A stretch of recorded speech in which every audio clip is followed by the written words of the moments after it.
Ya Allah, mudah bagimu untuk mewafatkan kami dalam tidur. Tapi dengan nikmat darimu, engkau berikan kami kesempatan kembali untuk hidup sesuai dengan ajal yang telah engkau tetapkan. Quran surah ke-7 ayat 34. Walikulli ummatin ajal. Setiap umat memiliki batas waktu kehidupannya. Fa idza jaa ajaluhum la yastakhiruna sa'atan wa la yastaqdimun. Kalau sudah sampai pada batasnya, maka tidak ada lagi kesempatan untuk dimajukan atau dimundurkan.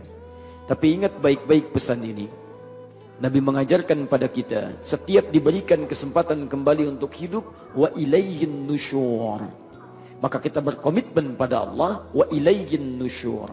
Nusyur itu dari kata nasyara. Yansyuru nashran, sifatnya nusyura. Nusyur itu artinya terpencar untuk kembali membawa bekal, menyebar untuk kembali membawa bekal.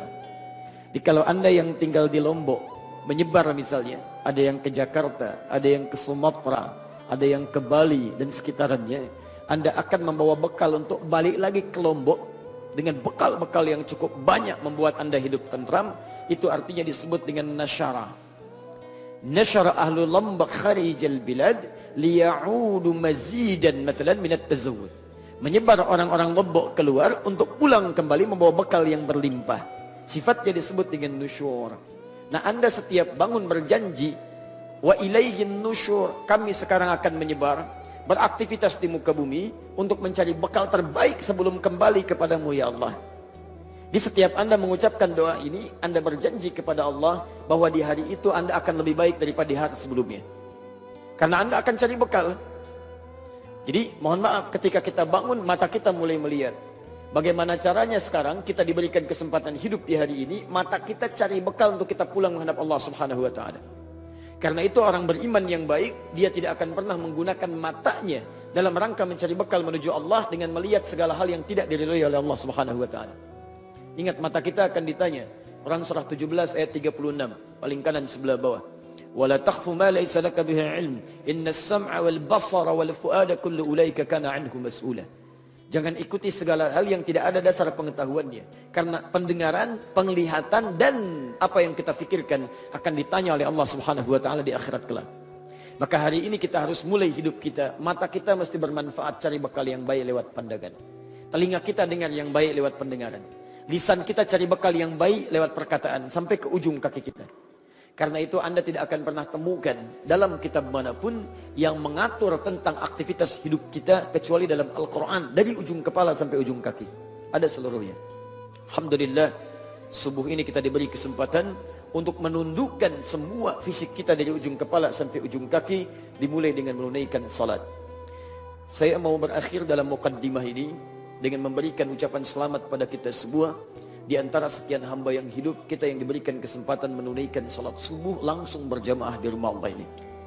Ikhwas sekalian, bapak dan ibu, salat subuh itu di antara salat yang waktunya sangat diistimewakan dalam Al-Quran. Jadi semua salat, waktu salat dari mulai 5 waktu itu seluruhnya salatnya penting. Tapi ketika Allah menyebutkan rangkaian waktu yang 5 ini, Allah mengkhususkan salat subuh dengan keistimewaan tertentu dalam waktunya dibandingkan dengan waktu-waktu yang lainnya. Quran surah ke-17 Al-Isra ayat 78, paling kiri sebelah atas. Aqimis salata liduluki syamsi ila ghasaqil laili wa qur'anal fajr. Inna qur'anal fajri kana mashhuda. Perhatikan kalimatnya. Aqimis salata liduluki syamsi. Tunaikan salat dengan benar. Lihat cara menerjemahkan ya. Tunaikan salat dengan benar sesuai dengan petunjuk aturannya. Ingat ada alif lam di sini. Hampir seluruh kalimat salat dalam Al-Quran yang bermakna ibadah itu menggunakan alif lam. Kalimat salat pertama Al-Baqarah ayat ketiga, paling kiri pertengahan. Alladzina yu'minuna bil ghaib wa yuqimunas salat. Al-Baqarah 43, wa aqimus salat. 45, wasta'inu bis sabri was salat. 153, ya ayyuhalladzina amanu ista'inu bis sabri was salat. Quran surah 11 ayat 114, aqimis salata tarafai nahar. Quran surah 17 ayat ke-78. Aqimis shalah. Quran surah 29 ayat ke-45. Utlu ma uhiya ilaika minal kitab wa aqimis shalah. Quran surah keempat ayat 103. Fa idza qadaytumus shalah. As-shalah as-shalah. Setiap yang menggunakan alif lam dalam kaidah bahasa Arab di ilmu nahwu, la alif lam itu ma'rifah.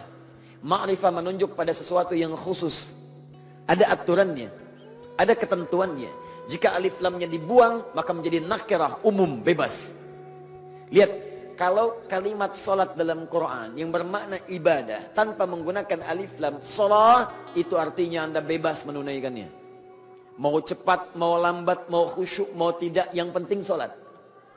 Tapi ketika kalimatnya menggunakan alif lam as-salat, artinya tunaikan salat sesuai dengan aturannya. Tidak boleh sembarangan, tidak semau Anda. Ada seorang sahabat di awal masa Islam, namanya Khalad bin Rafi' Az-Zuraiqi. Kisahnya terekam dalam hadis riwayat Al-Bukhari, nomor hadis 744. Disebutkan oleh Imam Muslim di hadis Muslim nomor hadis 397. Anda boleh buka kitab misalnya Subulus Salam yang paling dasar dalam kaidah fiqih, syarah dari Bulughul Maram, ya, Subulus Salam karya Imam As-San'ani. Anda buka jilid yang kedua, halaman 34 sampai 35, paragraf yang kedua paling kanan di pertengahan. Dikisahkan Khalad bin Rafi' Az-Zuraiqi jaa rajulun ila Nabi sallallahu alaihi wasallam bima ma'na. Datang seorang lelaki Khalad ini pada Nabi sallallahu alaihi wasallam. Fadakhala ila al-Masjid an-Nabawi. Dia masuk ke Masjid Nabi. Fasalla bi janbin Nabi sallallahu alaihi wasallam. Kemudian salat di samping Nabi sallallahu alaihi wasallam wan nabiyyu fi nahiyatin ukhra min al-masjid. Nabi di sisi yang lain. Jadi dia salat di sini, Nabi sisi yang lain. Tayyib. Falamma sallama yaminan wa shamala. Tatkala selesai salatnya salam ke kanan dan ke kiri, atan Nabiyya sallallahu alaihi wasallam. Dia mendatangi Nabi sallallahu alaihi wasallam, faqala assalamu alayka ya Rasulullah. Dia katakan assalamu alayka ya Rasulullah. Faqala lahu an-nabiy sallallahu alaihi wasallam, maka Nabi sallallahu alaihi wasallam berkata kepada orang ini, "Alaikassalam wa rahmatullah. Salli irji' salli fa innaka lam tusalli." Wa alaikassalam wa rahmatullah. Balik lagi salat karena Anda belum salat. Padahal sudah salam. Fa'ada salatahu 3 marwat, maka dia mengulang salatnya sampai 3 kali. Thumma atan nabiyya faqala lahu mithla ma kan. Kemudian dia datangi Nabi lagi, Nabi mengatakan kalimat serupa. Balik lagi salat karena Anda belum salat. Faqala ya Rasulullah ba uhsinu ghairah.